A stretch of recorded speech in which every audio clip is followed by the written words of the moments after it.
Okay, so when we're looking at cognitive functioning in older adults, one of the big things we do look at is wisdom. Wisdom is expert knowledge that comes from practical experience.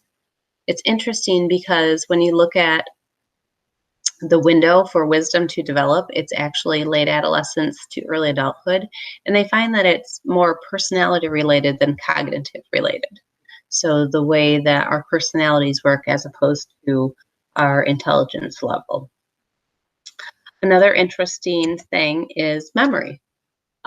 Memory basically looks at the ability to remember facts and experiences, and they look at different types of memory and they rate how that type of memory either declines or maintains. So, explicit memory does tend to decline. This is facts and experience that you consciously know and can state. They might also see that the recall takes longer. Episodic memory tends to be relatively standard, but you will often hear grandma's story over and over again about that time.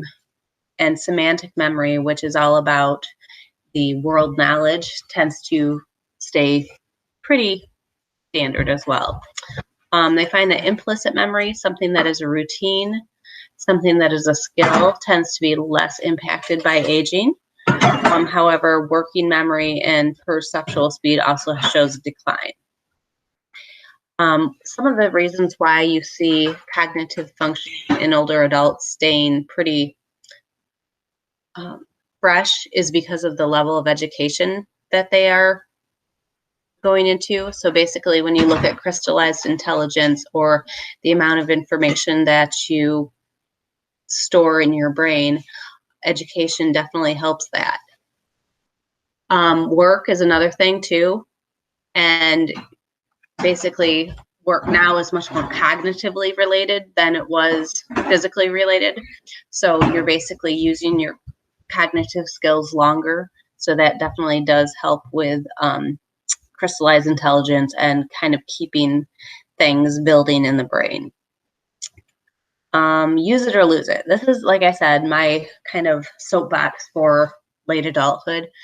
There's definitely a lot to be said about mental activities that help maintain your cognitive skills, reading books, doing crossword puzzles, brain games, those sorts of things. Actively using your brain daily can help delay or reduce cognitive decline.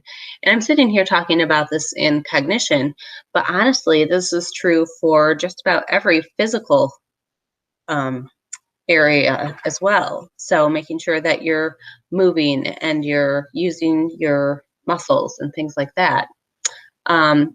You can definitely do some training. There's plasticity loss in late adulthood, usually more so when you're 85 or older, but there's definitely a lot of potential for cognitive and physical fitness training and nutritional interventions. Again, putting in good things as opposed to bad things when it comes to your body. It definitely does make a difference.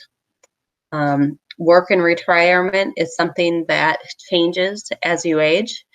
And as you can see, we are working long into our ages, and I don't know if that's necessarily a societally driven thing based by finances, or if it's wanting to, maintain different roles.